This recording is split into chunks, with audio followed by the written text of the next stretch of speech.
Assalamualaikum warahmatullahi wabarakatuh. Salam sehat dan salam sejahtera untuk kita semua. Di bagian 3 sebelumnya saya sudah berkali-kali menyebutkan bahwa pemerintahan yang menguasai Yaman sekarang adalah multifaksi, bukan hanya klan Houthi. Selain dari beberapa sumber yang sudah saya sebutkan, fakta ini juga ditulis oleh Issa Blumi dalam bukunya yang berjudul Destroying Yemen, terbit tahun 2018. Saya menyarankan agar Anda membaca buku ini karena bukunya bagus sekali dan penting sekali untuk memahami apa yang sedang terjadi di Yaman. Issa Blumi ini adalah sejarawan dan dosen senior di sebuah universitas di Swedia. Blumi dalam membuat buku ini sebelumnya tentu saja melakukan riset, dan di antara data yang ia tuliskan adalah seperti ini. Informan merujuk kepada peristiwa 21 September 2014 ketika dengan bantuan Jamal bin Umar, utusan PBB untuk Yaman, Presiden sementara Hadi dipaksa menandatangani perjanjian perdamaian dan kemitraan nasional dengan Ansarullah dan para pemimpin dari semua partai politik besar. Kesepakatan ini sekali lagi menegaskan mengenai pemilu sebagai upaya yang harus segera dilakukan. Dengan kesepakatan ini, Ansarullah mendapatkan kepercayaan dari sebagian besar penduduk Yaman.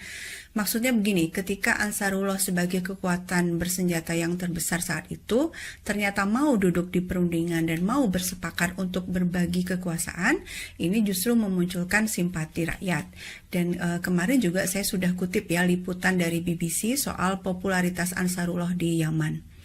Issa Blumi menulis, sayangnya kesepakatan yang akan mengarah pada pembagian kekuasaan itu justru itulah yang tidak diinginkan oleh Arab Saudi. Sejak hari ketika terlihat rekonsiliasi berjalan lancar dan menunjukkan kemajuan, Arab Saudi mulai merencanakan bagaimana caranya agar keadaan ini berbalik arah. Blumi di bukunya menjelaskan dengan detail mengapa pemerintahan interim Mansur Hadi yang dimulai sejak mundurnya Saleh tahun 2012 akhirnya mendapatkan perlawanan dari rakyat Yaman.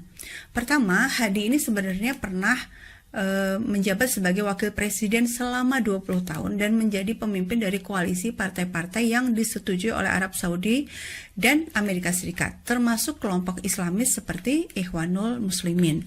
Dengan demikian, kebijakan-kebijakan yang diambilnya sangat pro-Saudi dan Amerika. Dan ini yang perlu dicatat bahwa Hadi ini tidak dipilih oleh rakyat, melainkan ditunjuk oleh GCC atau Dewan Negara Teluk yang saat itu memediasi transisi politik di Yaman. Dan kedua, selama masa pemerintahan transisi itu, Hadi melakukan kebijakan ekonomi liberal sesuai yang diminta oleh IMF dan Bank Dunia. Mungkin kita ya di Indonesia, sebagian dari kita ingat dulu tahun 98 pasca mundurnya Pak Harto, ini pula yang terjadi. IMF menyuruh pemerintah untuk menjual aset-aset negara dan mencabut subsidi. Blumi menulis bahwa Hadi, pemerintahan yang tidak dipilih secara demokratis ini dan tanpa pengawasan parlemen hingga bulan Agustus 2014 telah memberikan izin kepada Arab Saudi dan Qatar atas nama perdagangan bebas yang disetujui oleh IMF untuk membeli aset-aset Yaman yang paling berharga. Bahkan dulu di zaman Saleh hal seperti ini pun tidak akan mungkin terjadi. Ini masih dari buku Issa Blumi ya. Dalam konteks ini, Ansarullah tidak hanya menggulingkan pemerintah yang dipaksakan oleh pihak asing yang korup yang diisi oleh kelompok jahat Islamis fanatik, tetapi mereka juga menghentikan upaya penjualan masa depan Yaman.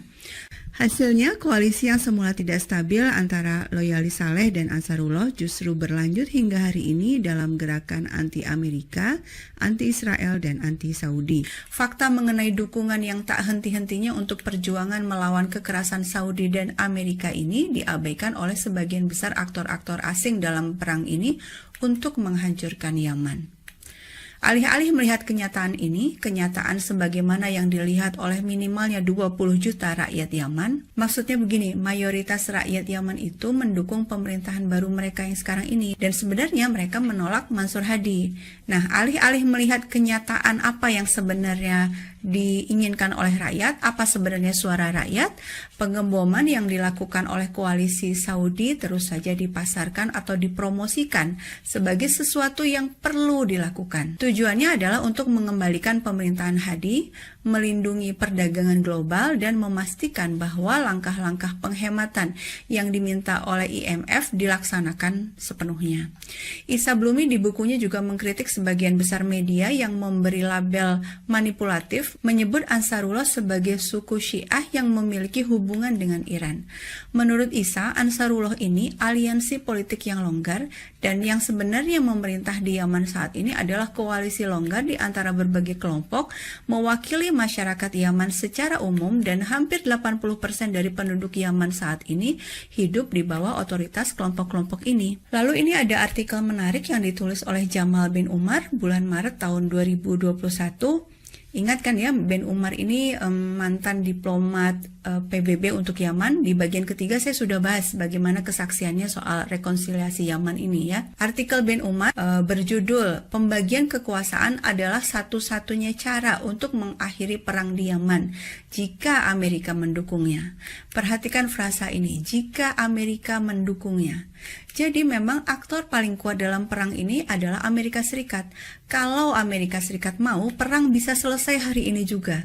Tapi Amerika tidak mau dan terus menyuruh Saudi dan Uni Emirat Arab berperang, berharap rakyat Yaman akan tunduk dan menyerahkan pemerintahan kepada boneka yang direstui oleh Amerika Serikat. Ben Umar menulis di tahun 2021 bahwa kondisi de facto di lapangan sudah jauh berubah. Ansarullah sekarang kekuatannya jauh lebih besar. Jika memang Amerika Serikat menginginkan perdamaian di Yaman, Amerika tidak bisa memaksakan agar Ansarullah menyerahkan begitu saja pemerintahan Sanaa kepada Mansur Hadi. Ben Umar menyatakan bahwa satu-satunya jalan untuk damai di Yaman adalah power sharing. Supaya kita bisa lebih membayangkan situasinya, kita contohkan di Indonesia ya. Jadi kita kalau di Indonesia kan sudah biasa ya dengan pembagian kekuasaan. Ketika seorang presiden terpilih, dia akan memilih menteri-menteri berdasarkan berdasarkan porsi partai-partai pendukungnya, kan gitu ya. Partai yang paling besar biasanya akan mendapatkan jatah menteri yang lebih banyak. Nah, ini yang dimaksudkan oleh Ben Umar. Ketika dibentuk pemerintahan bersama di Yaman, masing-masing faksi tentu akan mendapatkan jatah menteri sesuai porsi kekuatan mereka masing-masing. Kalau misalnya Ansarullah dapat porsi menteri lebih banyak, tentu wajar saja. Tapi yang diminta oleh Amerika Serikat adalah sama sekali tidak ada faksi Ansarullah dalam pemerintahan baru. Padahal pada awal tahun 2015 semua faksi sudah bersepakat untuk melakukan power sharing termasuk Ansarullah, tapi Saudi yang menghentikan prosesnya dengan membombardir Yaman. Pemaksaan kehendak oleh Amerika Serikat dan Saudi ini membuktikan satu hal penting. Mereka tidak mau konflik berakhir. Mereka ingin menghancurkan Yaman sehancur-hancurnya. Nah, sekarang pertanyaannya tentu saja apa tujuannya? Inilah yang akan saya bahas di bagian keempat ini. Tapi sebelumnya kita bahas Iran dulu ya, karena memang Iran ini sering disebut-sebut sebagai aktor kuat juga dalam konflik ini. Saudi dan Amerika Serikat pun berusaha menutupi kejahatan perang mereka dengan menyebut-nyebut Iran. Framing yang selama ini diciptakan kan gini, Houthi adalah pemberontak yang didukung Iran. Ya, kemudian Trump bahkan menetapkan Houthi ini sebagai kelompok teroris. Jadi framing yang ingin dibangun atau opini publik yang ingin dibangun adalah Iran dan Houthi dua-duanya adalah teroris, dan karena itu Saudi berhak membombardir Yaman dan menciptakan krisis kemanusiaan terburuk di sana. Nah, sekarang kita bicara fakta. Itu kan klaim dari mereka. Itu kan penggiringan opini publik yang dilakukan oleh media-media yang memang dikuasai oleh jaringan Amerika Serikat, Saudi, dan lain-lain itu ya. Nah, sekarang kita bicara fakta. Apa benar Ansarullah didukung oleh Iran? Pertama, bila yang dimaksud adalah dukungan politik, iya, benar dan jelas sekali, dan itu terbuka. Iran secara terbuka mengecam agresi militer Saudi dan koalisinya termasuk Uni Emirat Arab di Yaman, dan berkali-kali menyerukan agar PBB mengambil langkah nyata untuk menghentikan kejahatan perang Saudi ini. Tahun 2015, Iran pernah berusaha mengirimkan bantuan pangan ke Yaman dengan kapal, tapi kemudian kapal Iran itu dilarang masuk ke Yaman oleh Saudi dan Amerika Serikat dan PBB karena dicurigai membawa senjata, dan kemudian kapal itu diarahkan ke Djibouti dan mendaratnya di Djibouti, di pantai Djibouti.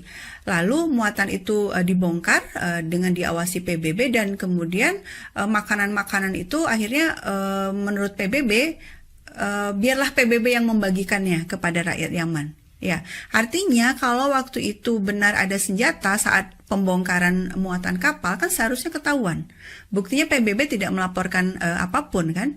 Nah, selanjutnya seperti yang sudah saya bahas di bagian pertama, koalisi Saudi kan sampai sekarang masih terus menghalang-halangi masuknya bantuan pangan dan obat-obatan ke Yaman, sehingga sekarang ini Yaman seperti dikatakan oleh PBB sedang berada dalam krisis kemanusiaan terbesar abad ini. Nah, bagi Iran, pembelaan kepada rakyat tertindas di seluruh dunia itu adalah doktrin kebijakan luar negerinya. Tiap negara itu punya doktrin kebijakan luar negeri. Indonesia juga punya ya, mirip sekali doktrin kebijakan luar negeri kita, yaitu ikut melaksanakan ketertiban dunia yang berdasarkan kemerdekaan, perdamaian abadi, dan keadilan sosial. Ini tercantum di pembukaan Undang-Undang Dasar 1945. Dan atas doktrin inilah kita membela Palestina gitu ya. Tapi kalau untuk urusan Yaman memang ada pertimbangan lain. Nanti kita simak pembahasannya di bagian 4B. Sekarang sampai di sini dulu. Assalamualaikum.